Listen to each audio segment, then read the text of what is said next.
خدائے بزرگ و برتر کے زندہ جلالی نہایت قدوس اور قوی نام میں عقیلہ داؤد کی طرف سے آپ کو بہت سا سلام۔ دل پسند باتیں شہد کا چھتا ہیں، وہ جی کو میٹھی لگتی ہیں اور ہڈیوں کے لیے شفا ہیں۔ یہ خوبصورت الفاظ دل کو چھو لینے والا خدا کا کلام حکمت کے بادشاہ حضرت سلیمان نبی کی معرفت امثال کی کتاب اس کے 16ویں باب کی 24ویں آیت میں درج ہے۔ میں پھر سے پڑھنا چاہوں گی۔ دل پسند باتیں شہد کا چھتا ہیں، وہ جی کو میٹھی لگتی ہیں اور ہڈیوں کے لیے شفا ہیں۔ دل پسند باتیں یہ کون سی باتیں ہیں؟ وہ باتیں جو مثبت سوچ کی ہیں، جو کانوں کو، ذہن کو، دل کو، روح کو بھلی محسوس ہوتی ہیں۔ روح، جسم و جاں میں رس کھولتی ہیں، ایک قیمتی اور نہایت خوشبودار عطر کی مانند جو روح کو اور ماحول کو معطر کرتا ہے۔ دل پسند باتیں خدا کے کلام کے عین مطابق ہوتی ہیں، محبت بھری باتیں، پرخلوص، حوصلہ افزا، روح اور سچائی سے بیان کی گئی باتیں، دلوں کو جوڑنے والی، خلوص و محبت بکھیرنے والی، روحوں کو جیتنے والی، صحیح وقت پر صحیح طور سے بولے جانے والی باتیں شہد کا چھتا ہیں۔ حقیقتاً خوبصورت باتیں خدا کا کلام ہمیں بار بار سکھاتا ہے۔ لفظوں میں بڑی طاقت ہے۔ زندگی بھی اور موت دونوں ایک ہی منہ سے ادا کیے گئے الفاظ طے کرتے ہیں۔ شہد خدا کی وہ پیداوار ہے جو اپنے اندر نہ صرف مٹھاس اور شیرینی رکھتی ہے بلکہ جسمانی صحت کے لیے بھی نہایت مفید ہے۔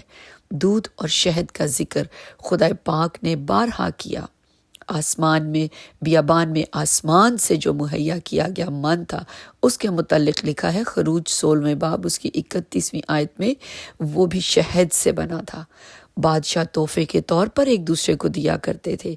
یوحنا اسطباغی کی خوراک یسوع المسیح نے بھی جسے کھایا بلکہ اپنے جی اٹھنے کے بعد بھی کھایا۔ لوکا 24 باب اس کی 42ویں آیت میں ہم اس کا ذکر پڑھتے ہیں۔ کوئی شہد کی مٹھاس سے منکر نہیں ہو سکتا۔ خوبصورت باتیں جب ادا ہوتی ہیں زباں سے تو خدا کے بندے کا فرمان ہے، وہ شہد کے چھتے کی مانند ہیں جس سے شہد ٹپکتا ہے، گویا دل کو بھا جانے والی باتیں جب زبان سے ادا ہوتی ہیں تو شہد کے ٹپکنے کے موافق ہوتی ہیں اور ہڈیوں کے لیے شفا ہیں۔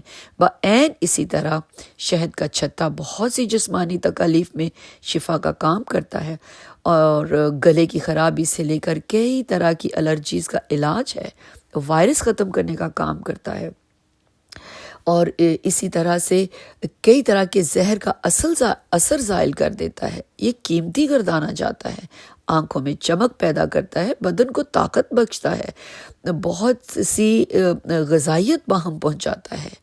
کئی طرح کے وٹامنز، خاص طور سے وٹامن بی اس میں پایا جاتا ہے۔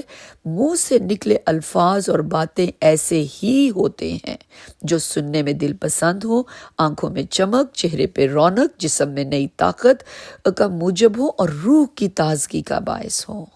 ہماری باتوں میں بلا وجہ کی تلخی اور ترشی روح کو رنجیدہ کر جاتی ہے، لیکن پرفضل گفتگو ہمیشہ خوشی اور مسرت اور مردہ ہڈیوں میں جان ڈال دینے کے مترادف ہے۔ زبور نویس 119 زبور کی 130 آیت میں فرماتا ہے، خدا کی باتیں میرے لیے کیسی شیریں ہیں، وہ میرے منہ میں شہد سے بھی میٹھی معلوم ہوتی ہیں۔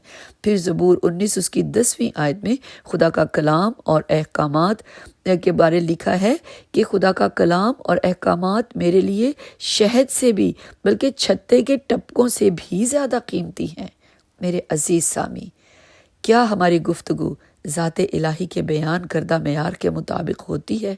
کیا ہماری باتوں میں حوصلہ افزائی، تعمیر و ترقی، خدا کی خوفی، مہذب انداز تکلم، نرمی و شفقت، لہجے میں مٹھاس، تعلیم و تربیت، روحانی تعمیر و ترقی کا عنصر موجود ہوتا ہے؟ آج غور کرنے کی ضرورت ہے۔ آئیے اپنے لبوں پر خدا کے خوف کے نگہبان کو بٹھائیں، اپنی گفتگو کو زندگی بخش بنائیں، نہ صرف خدا کا کلام بیان کرتے ہوئے بلکہ عام روزمرہ کی زندگی میں خاندان سے لے کر عزیز، دوست، احباب، اقربا، جس سے بھی بات کرنے کا موقع ملے، پرفضل دل پسند اور خدا کے کلام کے عین مطابق میٹھی سچی باتیں ہمارے منہ سے ادا ہوں جو سننے کے لیے شفا کا کام سر انجام دے۔ خداوند آپ کو، آپ کے گھرانے کو کثرت سے اپنی برکات سے مالا مال کرے، آمین۔